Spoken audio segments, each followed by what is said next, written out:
properties, you always give your wife credit for the design. Say that again? You always give your wife credit for the design. Yes. So have you ever run into a property where you may have seen potential, but maybe you got that feeling? Do you understand what I'm saying? Like from a spiritual perspective, like you saw it, maybe you thought you could do something with it, or maybe what I'm trying to say is basically the support that you're getting from her helps you move forward. I'm kind of going back to a spiritual thing because obviously everything that we do, all we live, we move, we breathe in Him, right? That's right. When we're trying to move in real estate, I know you had to have run into a property where God was like, Maybe you did see potential. How do you move through those things? Like, how do you allow the Spirit to direct you to where you're supposed to be is what I'm asking. Well, on a personal level, for me, if I stand in front of a property and I close my eyes and if I can't see it, and what I mean when I say see it, like in my thought process, in the recesses of my mind, I won't touch it. Now, I've never known of a time my wife has overrode me on that. Now, there's some times where I probably say, well, I want to do it, and she's like, and then she's like, okay, but we've done this so long, we don't really debate that anymore. Is that right? Am I getting in trouble? Okay. All right. Yeah, but my point is that there are times when your spouse may see something that you're not quite seeing. And that's really okay if you're comfortable with their track record. Are you following me? And sometimes you have to rely on that. It's like 9 out of 10 times, did it work out the way you said it was going to work out? And if they know as a spouse, yes, it did, 9 out of 10 times, it's a very minimal risk. Because remember, entrepreneurship, entree, E-N-T-R-E, means main course. Preneur means risk taker. So if you're an entrepreneur, there's always going to be an element of risk in an acquisition. Always. You cannot minimize that number to 0. But one thing you can do is make sure that you're counting up the costs, according to Luke 14, so that if you begin to build, you don't run out of resources while so doing. Are you following me? Yes, sir. When you're doing the analysis on how much you're going to have for the rehab, what percentage of margin do you have for in case the rehab is more? I usually keep about a 20% margin. So if I think I'm going to put $100,000 cash in a house, I'll say, okay, I need to be prepared to put 120, 125 in this thing.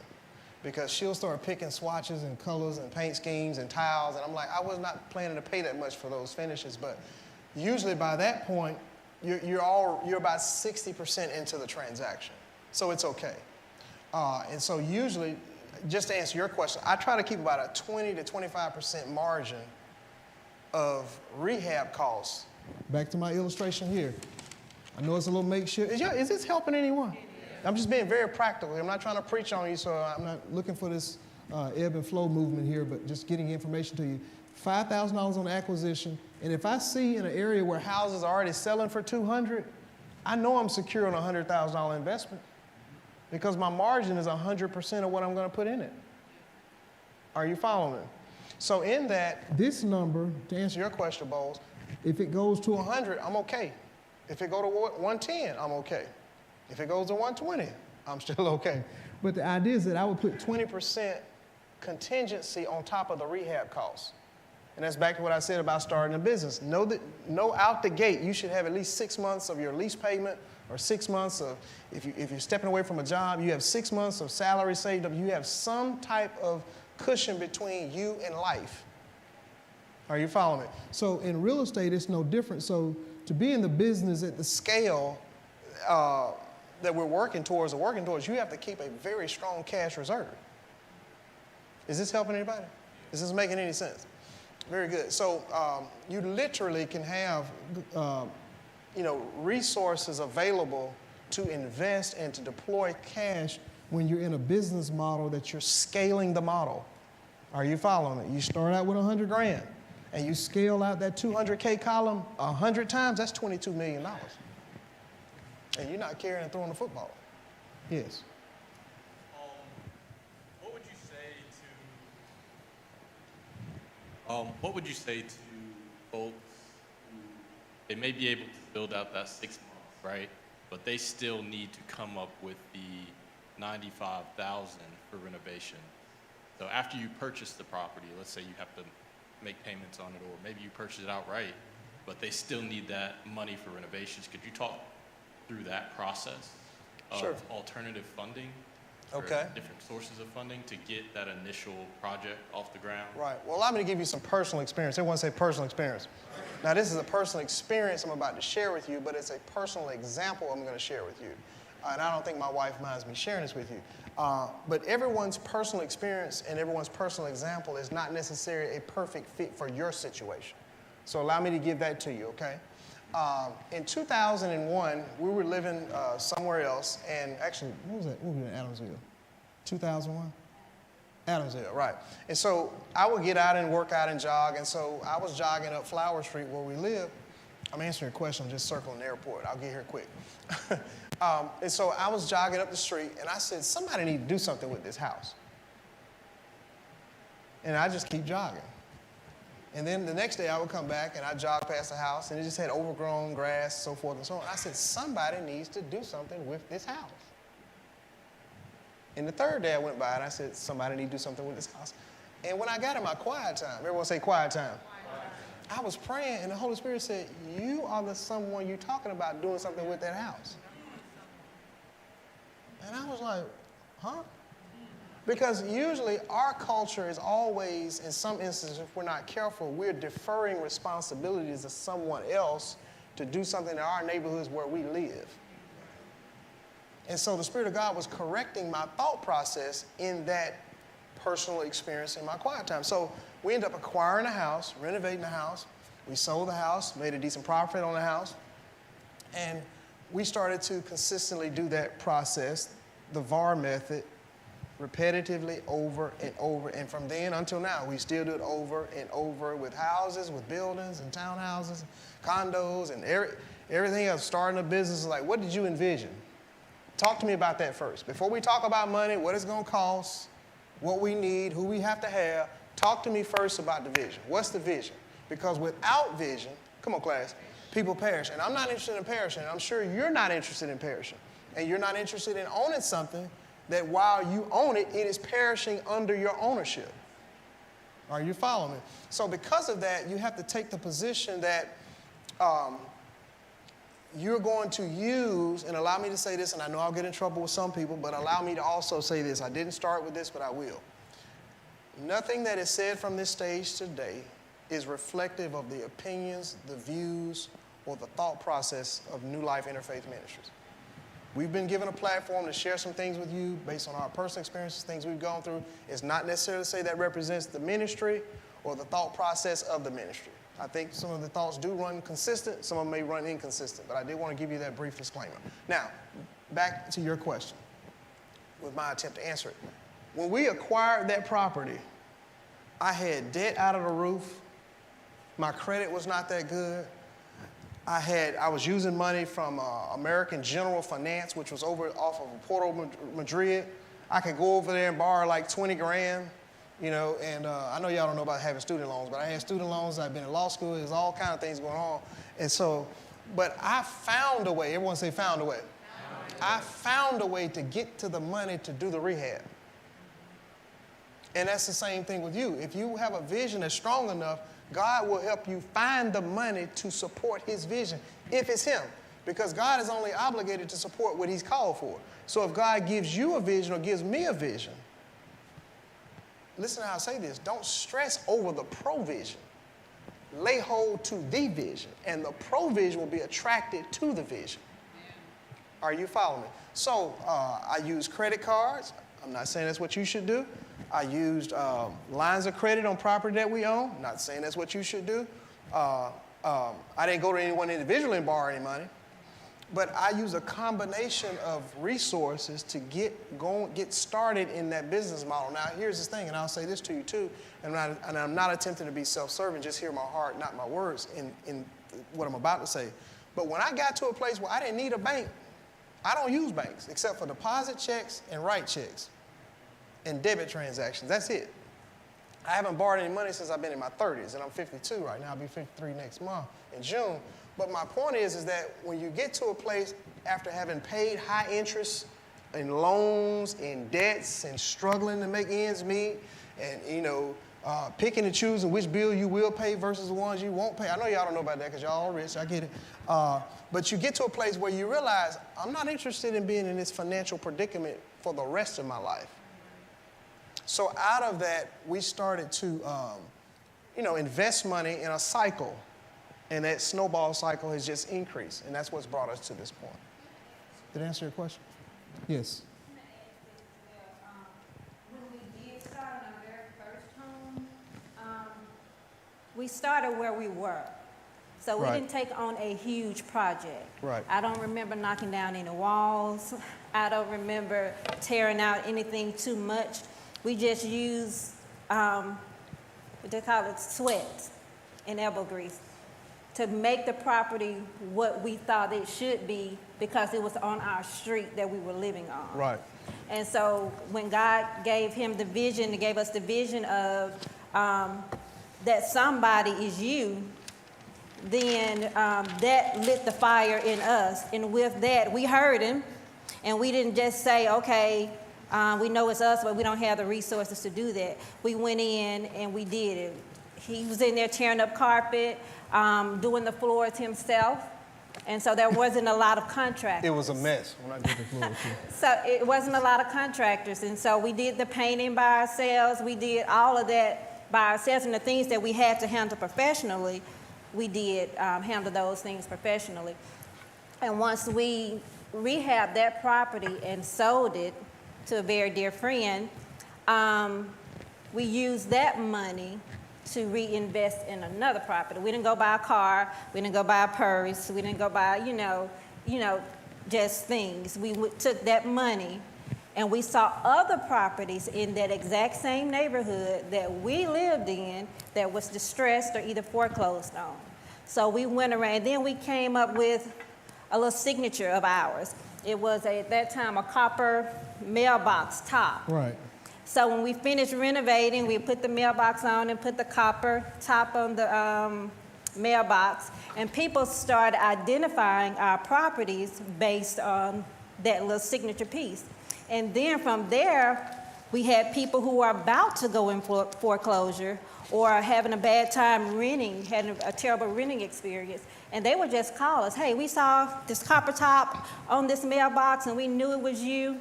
And would you buy this property? We actually had a guy to sell a property to us, and at the closing table, he had to pay to get out of the property.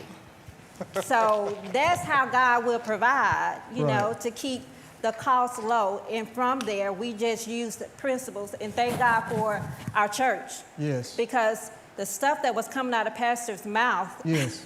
was actually leading and guiding us through the process. He would say stuff like, Sperlin, I see you with Building with beams. a building with beams. Yes. And we had actually torn down, Yes. demolished a building, and in the building was nothing but beams. Right. And then the next time he came on stage and he said, Sperlin, whatever you're worrying about, it's already finished. The very next day, we had to meet with the bank who wanted their money on the property because we were investing in downtown Inslee, and they gave us a loan, but then they wanted to take the loan back. And so the very next day, we had to meet with that bank. And once he got there, he was sitting at the table with a lot of people that didn't look like him. And they were waiting on the main guy to come in. And when the main guy came in, who was supposed to decide whether they were going to take the loan back, he looked at Antonio and said, hey, how you doing? How's the family? Where are the kids? I ain't seen you in a while. And he was trying to remember where he knew this guy from. And That's the true guy story. said, is this the guy you all talking about? He said, oh, don't worry about it. As long as we give you as much time as you need to pay this loan. And he walked out That's right. of the building. Yeah. So that very same building, the person who was beside us, who was owned the building, was a pharmacist.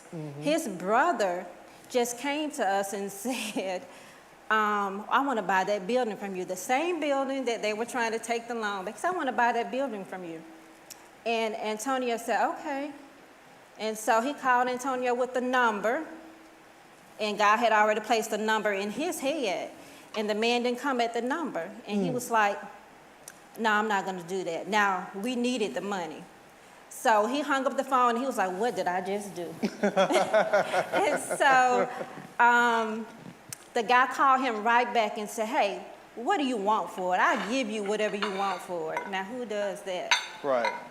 And he gave us what his number was, and why the money in the bank? The bank had to call us and say, hey, someone just put such and such and such and such amount in Right. your account. That's a true story. Done. It was, and that's how, but being obedient to God. Yes. When he says, I only want you to invest in this area. Right. And when he sent us to Inslee, he said, I only want you to invest in this area. So that's the vision that we have. And basically, if it's in Inslee, we're straight. Right. But and so if someone comes to us outside of that area, we know either we have to pray about it or ask God, you know, is this where we're supposed to be? And he probably would say, no, I've already told you. Because actually the street that we showed you a minute ago, it was a street that I took a video of and gave it to the lady that does my hair. I said, hey, this is a great area in Inslee. And, you know, I called it the scary street. And I have a video, and the street looked horrible.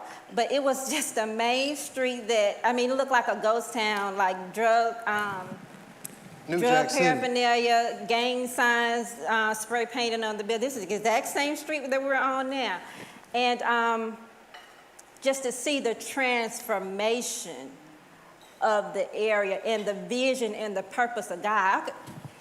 We make money, but we also talk about we're in a community. That's right. And we have a common union in the community. And that union is bringing back the community and stopping the deferred maintenance on that community. Because when you look in a neighborhood that is blighted, it's because a lot of us who God has given assignment to have mistook it as they need to do something about it. Right. When they is actually us. That's right.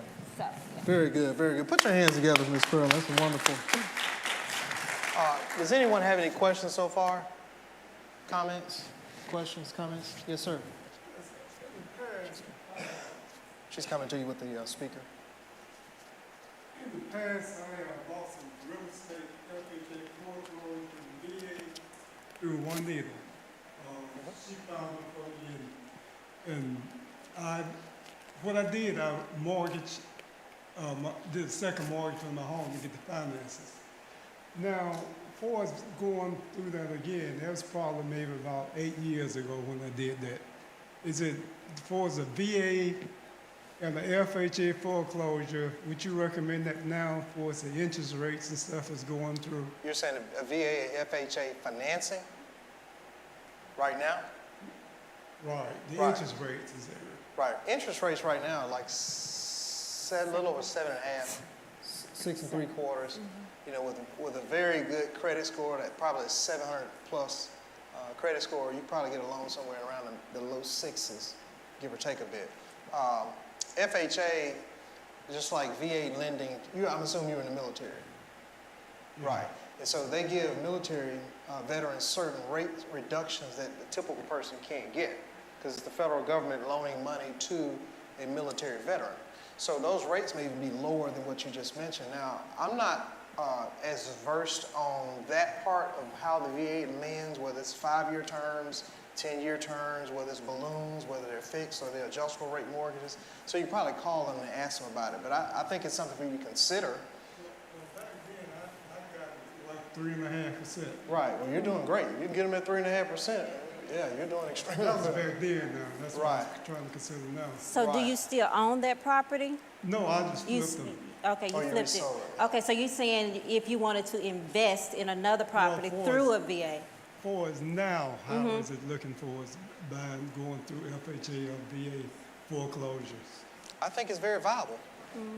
I think it's very viable right now. I And know you- people have different thought processes on that, but I think And you it's have to viable. look at your bottom line as far as what are you purchasing the property for? That's true. Like, you know, if you're, and then doing the comps around the areas, and once you acquire the property, how much, once you rehab it, how much you can sell it for and how much your profit would be after the end. That's right. So you have to, you know, count up the cost on everything that you're putting into the property and seeing how much you can get out of the property once you sell it. So it may be an option for you if you want to buy at a certain price level, but like I said, you have to look at how much you're coming in on the low end and then how much you can sell it for on the high end. I kind of had a lot of help with Juanita Muirhead. Okay. She, Oh, yeah, she's pretty good. much did all the selling for me. Oh, yes, yes, she was she's good at that. And so, you can use that same concept. I mean, it's still, people buying real estate every day to invest. So you use that same concept that you did with her and do it again. I mean, there are many ways you can go about buying property. Like he said, you can, you know, call, find who owns the property, or you can go through Birmingham Land Bank, or you can go through the foreclosure list or acquire through tax properties. So there's many ways you can go about buying it. You just have to look at your expenses and what it would take and your profit margin once you get rid of it, That's right. if that makes sense. Is that, Yeah, I understand. Right. okay. And a lot of it has to do with what threshold of return you're comfortable with. You know, some people are okay with 30%, 40% return on their investment. And so that's just totally a person's prerogative or preference of what they think the threshold should be. But experience typically will help guide you and drive you to understand what you should anticipate for a profit margin or revenue, what's satisfactory to you. Are you following me? Okay. With that having been said, anyone else have any questions, comments? I'll yield and turn the floor over to Mrs. Sperling for the presentation of all of the different tile swatches as well as paint and color scheme. And she'll talk to you about the design, because without this part, everyone say this part, This part. you're not selling anything. You know, I've done some houses, done the sheetrock and plumbing and electrical, taking dead dogs out of houses, you know, my team and all that. And then I say, if this colors don't pop and it's not set up right, it's not going to do what we think we need it to do, numbers-wise on a business level. Ms. Sperling? Okay. Put your hands together for her as she comes through. I'm working on something. Okay, like he said, I come in and I do what I call the pretty part. And that is designing the property. Like you saw before, the properties that we acquire need a lot of love, you know, a lot of love. They're probably a year away from being demolished, or they're probably on the demo list. So when I come in, I look at the property and see how I can customize it to today's time, whether that's opening up the walls, making the bedrooms bigger, adding a bath, and just getting the best value out of the property that I can based on the square footage. And when we go into a neighborhood, we have to remember that our vision, which is the community, a common union. So I always say you have to be nice or kind to those you're in the community with. Because rehab, even though it's ugly, initially, it gets uglier.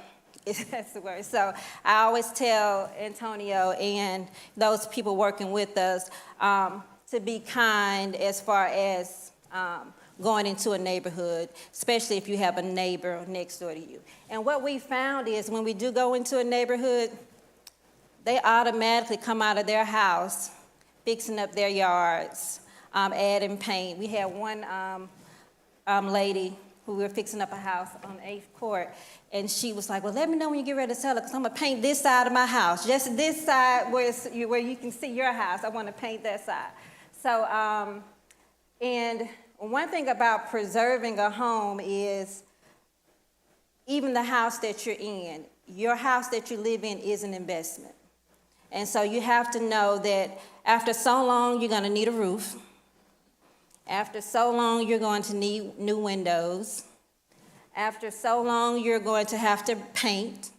And thank God, I always have to refer back to Pastor. He taught a whole series one time on just preserving maintenance, Right. how you can maintain the things that you have. And one of those things was using paint.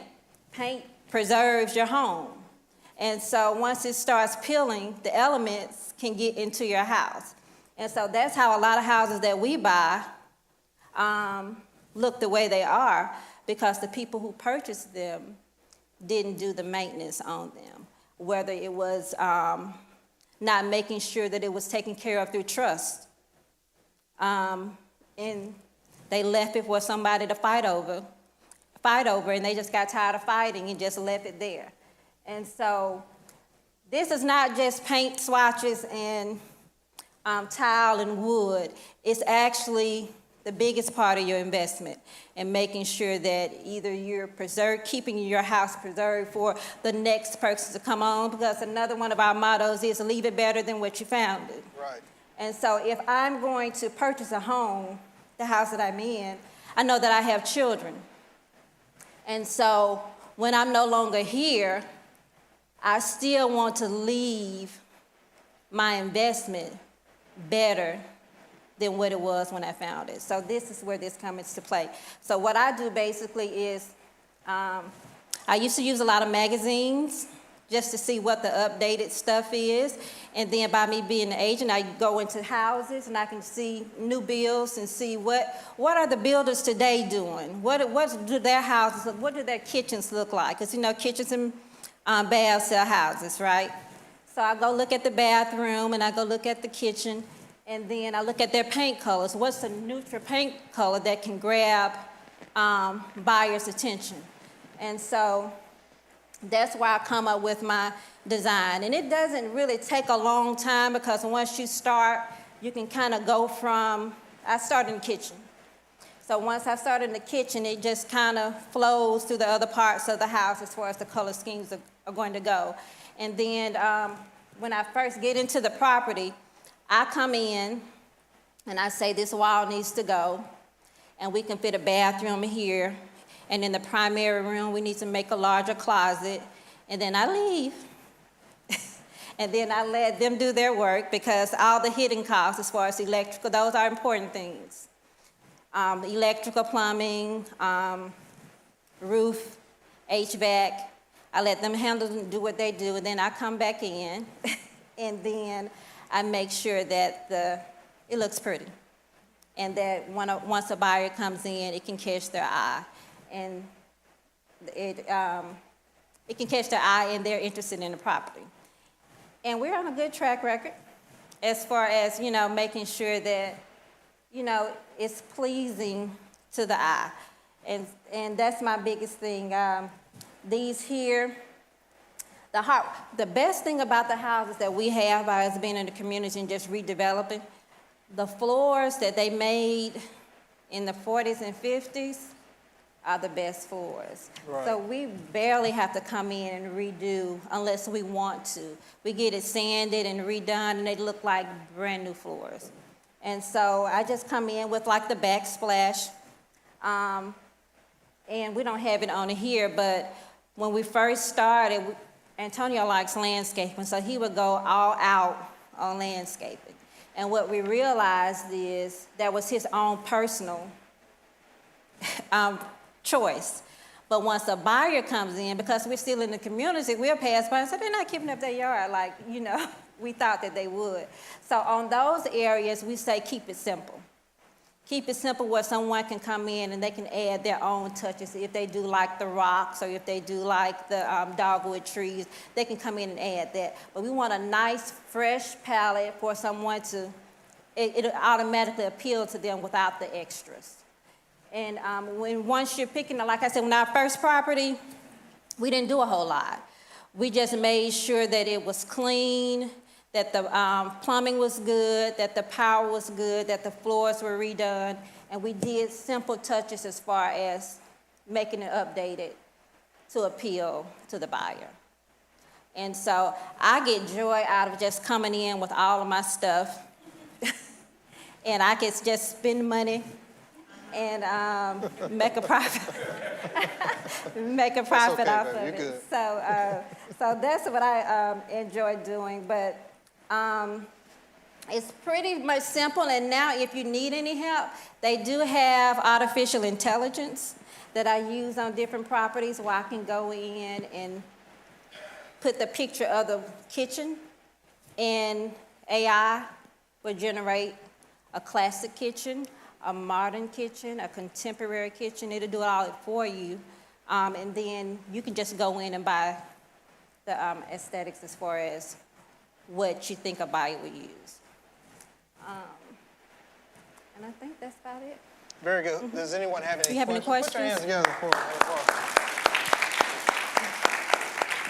together for Does anyone have questions for either of us? Yes, ma'am.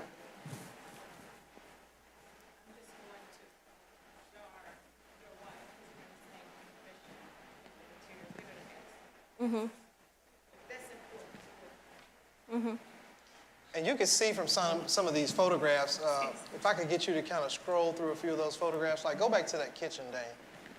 Yes, ma'am, I apologize. Oh, I can wait for you. Go ahead. Marquita, can you speak to the place of,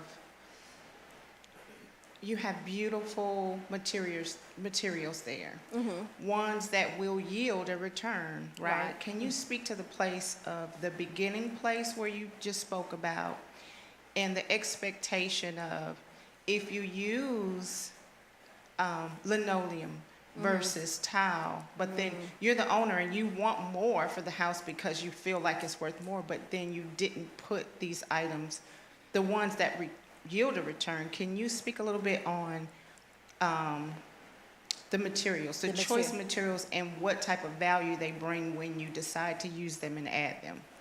Good question. There is a difference as far as, there are levels, is what I should say. And then the levels that you use will determine the profit that you make. And like Tamika was saying, on countertops, we started out using butcher block. Butcher block is nice, but quartz is better. And then it depends on your budget.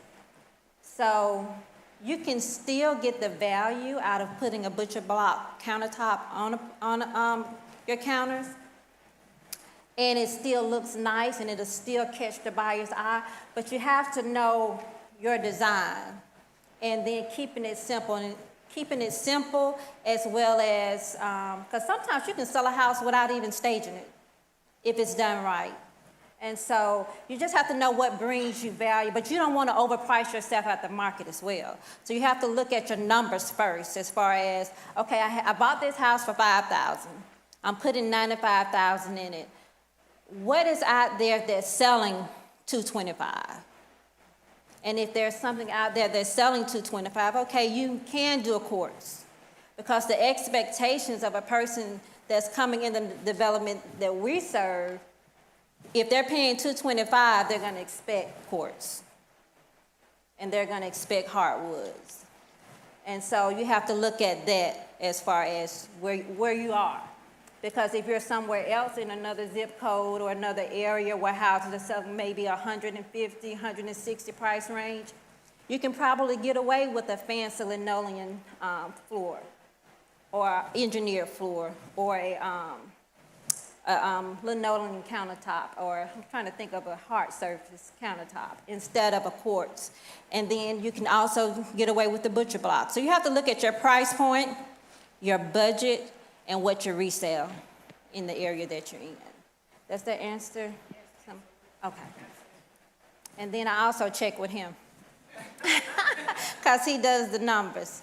And so you have to put that all in play, because I usually present to him maybe 2 designs, or maybe 3. And he'll tell me what's cost effective as far as, and you also got to think about labor. If you do subway tile based on something like this, you got to think that the labor on them doing individual tiles will be much more expensive if they already had it out like that. So you have to take that into consideration as well. And then you can also do something like this as a backsplash. And if you go to, I'm doing an advertising, but Floor and Decor, They do an excellent job on giving you examples of what goes, you know, how you can do a design and make it make sense. And then, you know, if you're versed on You want to see that? doing sort of designs, I watch a lot of design stuff. Like it becomes, you know, what I think and do on a daily basis. So I actually look forward to doing stuff like that. So, but if you don't, then.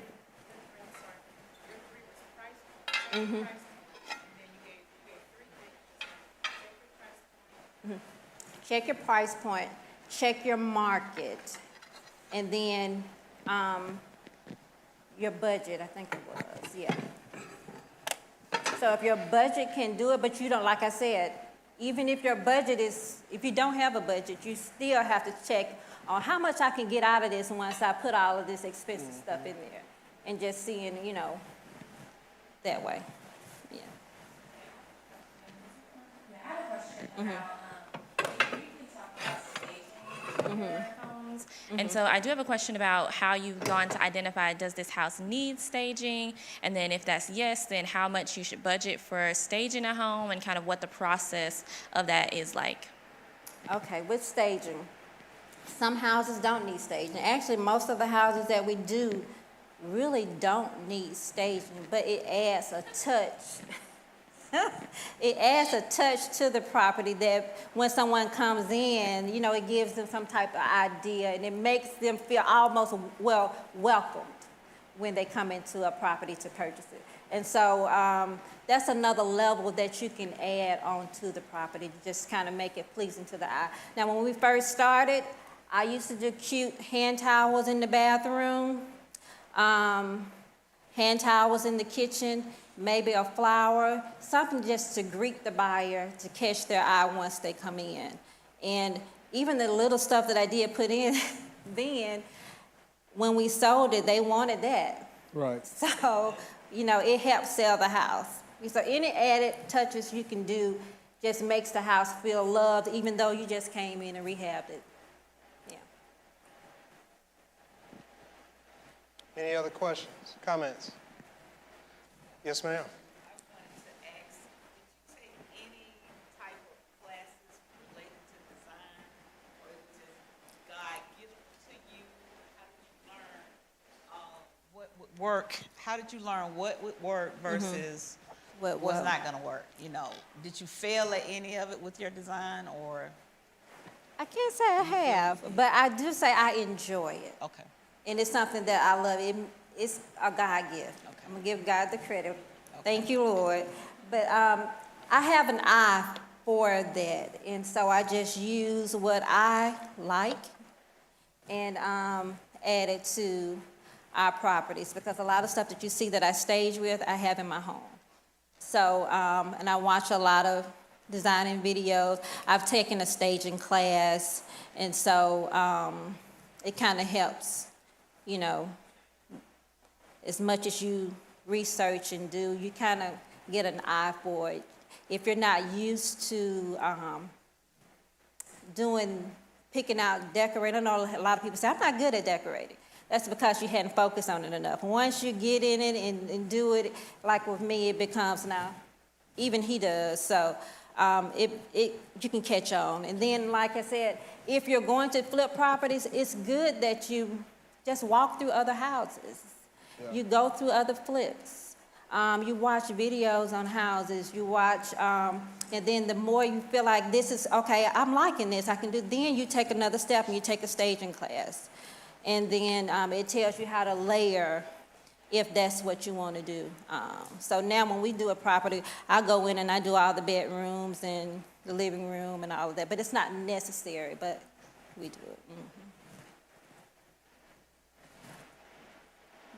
What do you think about the BRRR? How many R's? Yes, I hear you. One Yes. more R. I mean, Are you fine? the BRRRR. What do you think about that? You say, what does that mean? Now, what do you think about that? Well, I think it's just a mnemonic or an acronym that I keep in my head because I have to, during the course of a day, I'm wearing different hats. And so when I'm in real estate mode, I ask myself, okay, Sperlin, do you have a vision for this? That's where I start within my mind before I even buy a property. So that's why in some cases, if someone came back and said, well, this turned out nice, it was like, or whatever, or it doesn't look like it's going to be nice. It's like, well, I have a vision for this, and it's not manifested yet. But in my mind, I already see it. I already know the end game of where I want it to go, but I'm just going through these stages of what needs to happen throughout the evolution before I get there. You know, Miles is investing in a property right now, so I was telling him the other day, I said, listen, we can go up there and do this and do that. He's like, okay, Dad, yeah, right. But I'm like, you gotta have a vision in your head first, and he has one. But the difficulty comes is that if you don't have a vision and you just start doing hodgepodge stuff, it's gonna look like a hodgepodge house. There's not gonna be any continuity to it. And what I'm saying, and that can happen in all human life. If you're not careful, your life will just look like something at age whatever, because there was really no thought process in how you want to evolve your life, or what does your 5-year plan look like, your 10-year plan, your 15-year plan. And so those are all things, and just like on this picture on the screen, go up to this house here, go back up, please. No, I apologize. Yes, to the finished space. This space right here was coming through a doorway in this house, and there are pictures in this gallery. We don't have time to go there now, but Ms. Sperlin was in there every other day in this house, because I was confused. I was like, I don't even know where to tell y'all to put a wall up in here. I mean, but she knew exactly what vision layout she wanted. I couldn't see it. So I literally had to step back and let her do what she does and tell me a wall need to go here, we need a doorway there, because I couldn't see it. I mean, it was just a space. I had a vision for the exterior, but I didn't have a very clear vision on the interior. And that's the beauty of being with someone who's both a visionary as well as we're all visionaries individuals, being married with someone that's yoked up in that, where they can look past the now and see the next. That's good. Look past the now to see the next. And so in that, she saw the next now at that time, and that's what it looks like. That's what it looks like now. It's a black fireplace, bohemian vibe. It's a beautiful house, just a very nice house. You can see downtown from the bay window. I mean, it's nice, and it's in the inner city. But the point is that if we get caught up just acquiring things and not having a vision for it, that could be a problem, because it will go down until you have a vision for it. Yes. Oh. Anyone else have any questions or comments? And the last thing I would like to say before, even in acquiring a property, make sure that because if you're investing prayerfully, you're in a neighborhood that needs restoration. It's counting on us to come back to it, to actually give it some life. And in that, making sure that you give a product that is representing the kingdom, as far as making sure that the hidden costs are taken care of. And I think that he does a good job with that, as far as the electrical, the plumbing, making sure the foundation is straight. We've done, once we finish, we've done a pre-home inspection just to make sure that everything is sound beyond the pretty, because you want to give someone a good product, and you want to leave the community, because that property has been neglected for so long. You want to leave the community better. That's right. Than what it looked like before you got there. And so if you count up the cost on it to make sure that the hidden costs are taken care of, and they can go back and add the pretty later. But you want to make sure that you're restoring hope in these areas that you go into to invest. And once people hear that you do good, as far as they don't get in there and the water pipes are not bursting, or when they get in and they cut on the light switch and they don't hear that little crinkling noise of, something might catch a fire, they're gonna call you back once you start another one. That's right. And so just keep that in mind. Your product will speak for itself. And it will also speak for the kingdom. Very good, very good. Yes, a hand in the back. Thank you, guys. This is great information. Thank you. I do have a question about, you said on 2 occasions you want to leave it better than it was when you entered the neighborhood. What's your process for making sure you don't build outside the value of what the neighborhood would bear? You would first go in and see what's the value of the neighborhood before you start tearing down any walls or doing anything of that nature. Of course, you're going to get a return on your investment because the property has been neglected for so long, but you have to determine what amount the investment would be, getting someone to get you comps in the area to make sure, you know, what's the last thing sold, and what's the value of that, and then just going back with that. You can even go a little higher as far as that's concerned, but just making sure that you really count up the cost, and you know that your biggest cost is going to go into things that you don't see. Yeah. That's very good. I want to give you, or prepare to leave you guys with a quick financial illustration. Everyone say financial illustration. Now, this is a very important part, I think. Put your hands together for Ms. Sperling again for me. I think she did a wonderful job there. What I have placed on this board, what seemingly is a tic-tac-toe board, right? Now, let's talk about investing. Y'all ready to discuss investing for the next 10 minutes? Y'all ready? Okay, very good. Y'all look alive. I like this. And so here, this is a diagram. I'm just drawing this out. This is 2059, okay? So you have 2059. I'm looking at the interstates, and we're talking about investing. Everyone say investing. Okay, I talk a little loud, so just stay with me. So here you have 65. How many of you know where Highway 65 is? Come on, how many of you know where Highway 65 is, right? Okay, and then right here you have University Boulevard, okay? And then over here you have 31280. 31 goes all the way out to 280. Are you with me, right?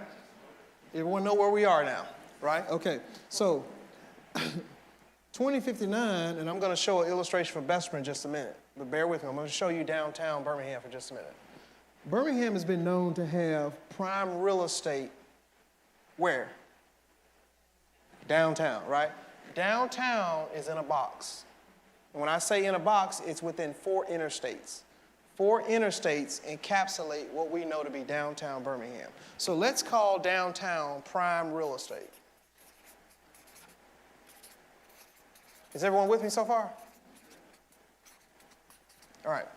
Now, I was out at George Barber Motor Speedway, gentleman I've known for a long time. He's like 82 years old. And he owns, literally, George Barber owns about 32% of real estate in downtown Birmingham. His company is called Barber's Company. They own Barber's Milk out on Highway 65 in Oxmoor, but that's another story for another day. So let's say University Boulevard is here. Is everyone with me? Can you see? Are y'all with me? Very good. And then 65 runs this way, and 2059 runs this way. So this is going to Atlanta. Are you with me? All right. This is downtown. So you have, let's say, the BJCC. Then you got Uptown, right? So in this illustration, I know it's a little sloppy, but just stay with me. Uptown was actually supposed to go on the south side of Birmingham. Did you guys know that? During William Bell's term as mayor, they wanted to put Uptown, that development, on the south side. And here's what George Barber and UAB said: no, you can't bring that over here.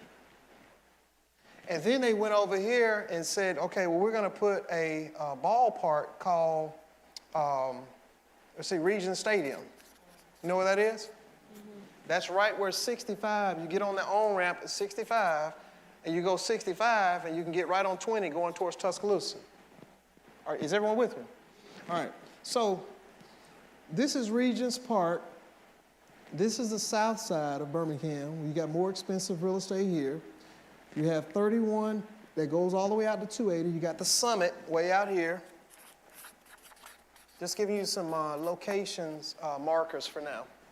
So 65 goes all the way to Hoover.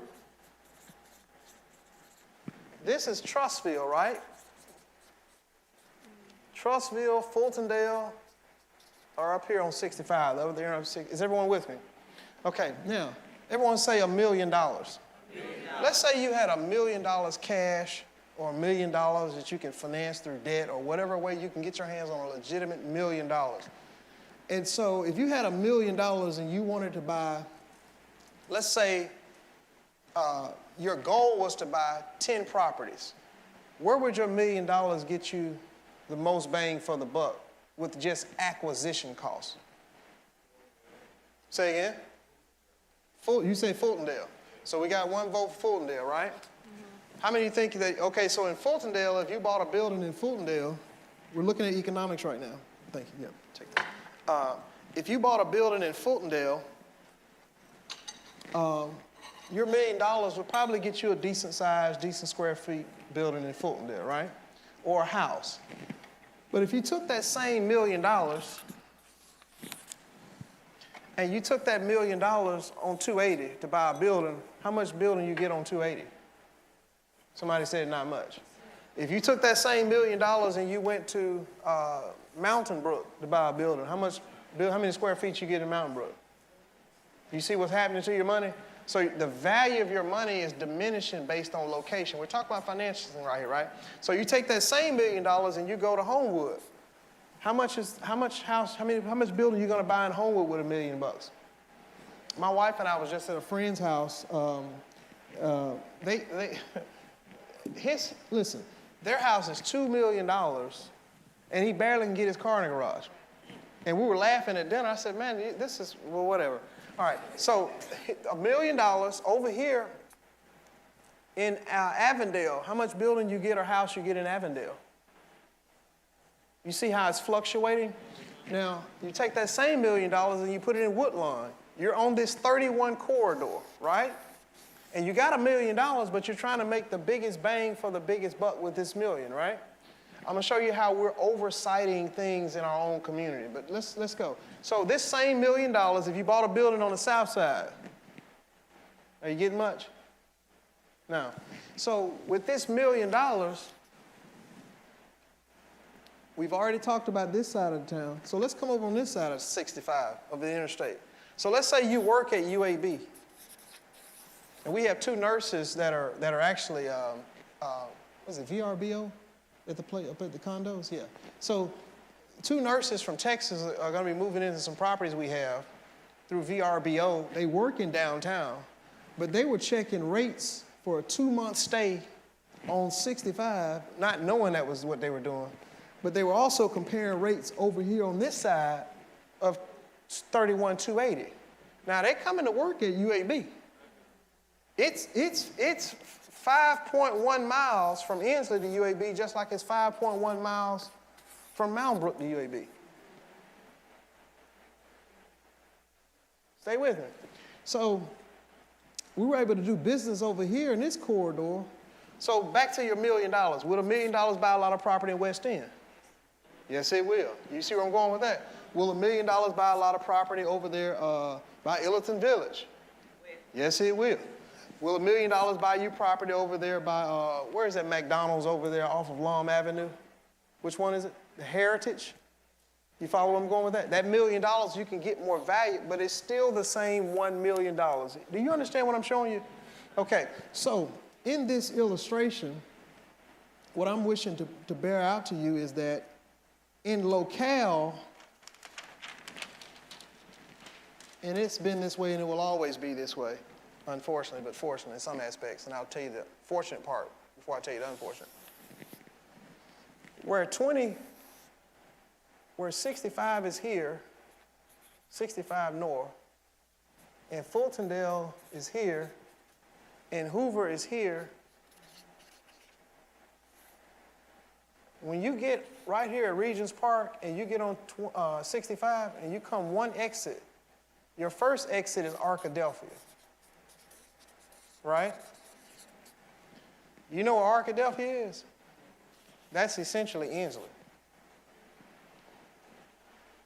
So we are essentially 2.4 miles from downtown, buying property at a fraction of what you pay for property on the other side on 31,280. To people who are moving to Birmingham that are working at UAB, and they don't care about what locals are concerned with. Because what locals are thinking about is, that's Inslee. That's the west side of town. People from out of state, they don't have the same issues we're hung up with when it comes to investing money and buying property or leasing or renting or staying in Airbnbs.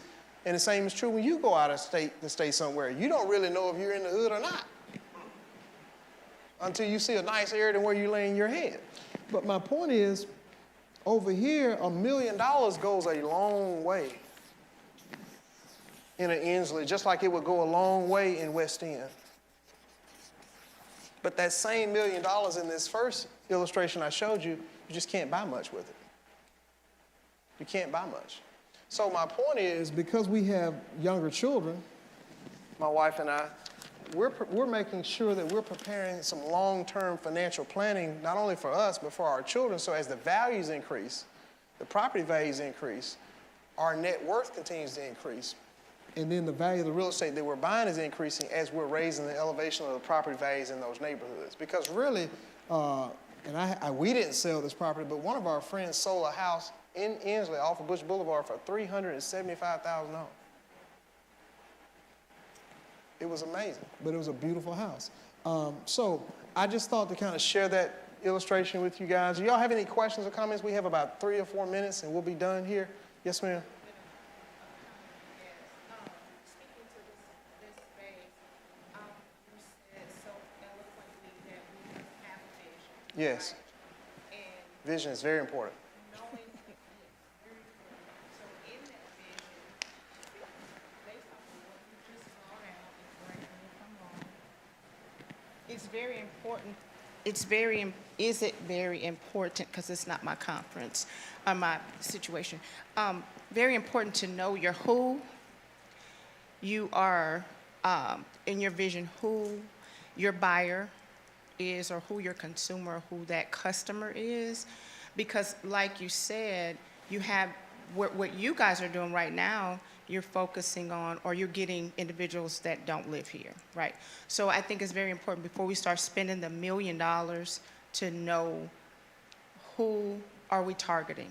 Example, if you're in an area and your consumer is concerned with school districts and things like that, you don't want to drop your $1 million here and this should be a rental area versus purchasing.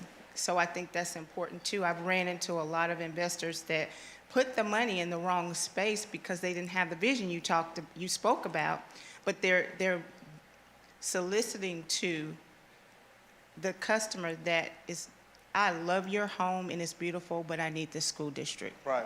So can you speak a little bit to that space before we leave, as far as knowing your customer? And you have to know your customer when you start that vision process. It's Right. not just about us and what we're gonna make. It's Right. very important to know who we're targeting. That's right. That's And I right. don't- Well, one thing is because of equal protection laws, as well as laws that they have in real estate, you really can't, I mean, you can target a buyer that you ideally want to sell a property to, but here's the reality. Excellence attracts everyone.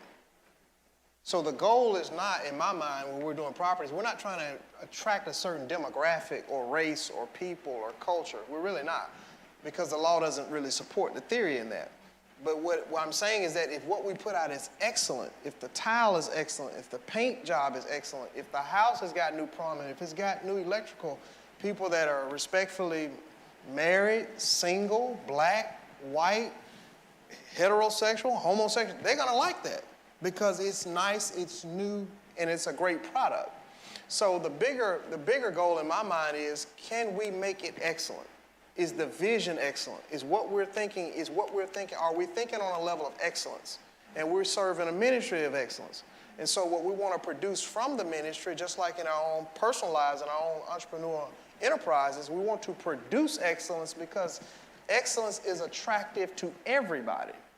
Are you following me? Now, what you're referring to, and you're absolutely right, because I've seen people do that. They just have money and they start throwing money around, right? They're just throwing money around. And they don't know the market. They don't know the demographics. They don't know the incomes in those areas. They don't know the racial dynamic in those areas. They're just throwing money around. They're buying houses off the internet. They're just throwing money around. So they think everything is just this smorgasbord of we can get it back. And that's not always the case, because you're right. There are properties that people will purchase with the thought, I'm going to be able to resell it. And in some cases, they may have a difficult time reselling it because they've overinvested, what Mrs. Belinda Lyons was mentioning in the back, where they may have overinvested beyond the capacity of that zip code. That's a real thing. But as I was sharing with you earlier, our vision is not to create a culture of renting.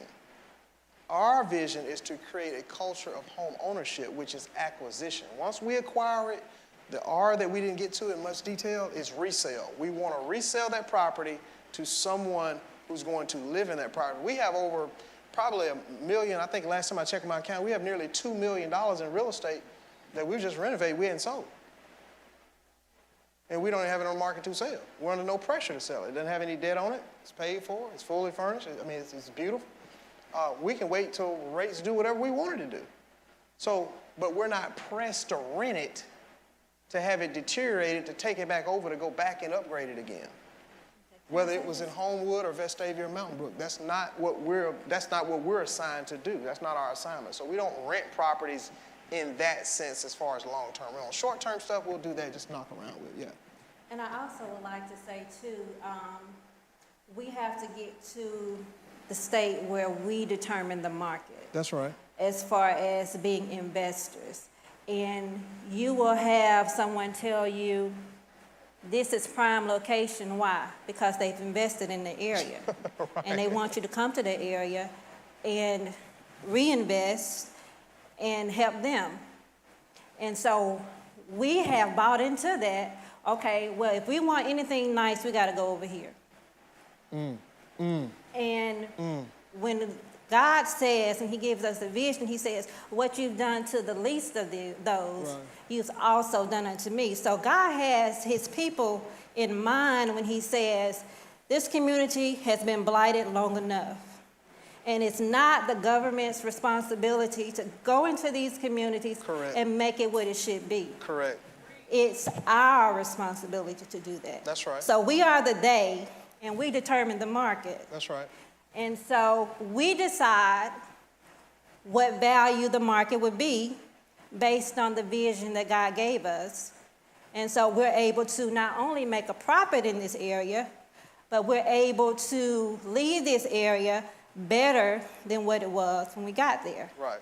So we have to take control. And I understand, you know, I had a lot of people say they're looking for areas for schools. Well, the schools are bad in this area because we've moved out because we thought that this area can give us a better education. Mm-hmm. And so in this next phase of what God is telling us to do, he's telling us that we don't have to go anywhere. Where he plants you is where you're going to flourish. And so we need to take that mindset as we're investing to say that we determine the market. That's right. And we get the value out of the market that we're in. So that's awesome. That's awesome. That's awesome. That's awesome. Did y'all get anything out of what you've heard today? God bless you. Put your hands together. Thank you so much. I'll say this as we come to a hurried close. On behalf of Pastor George and Judith Matthews, I want to thank you so much, and I also want to thank my lovely wife. Put your hands together again for her again. I want to thank TAV Audio, Elder Oscar, and those persons upstairs working behind the scenes. Daniel, Brian, put your hands together for those gentlemen as well. This nice young lady here, my neighbor, she's very sweet. She's always so kind and helpful to us, and the security team. We thank everyone for being here. And please tell someone about what we're doing, and we'll see you back on next month, the 4th Sunday at 11:30. God bless you. We'll see you later.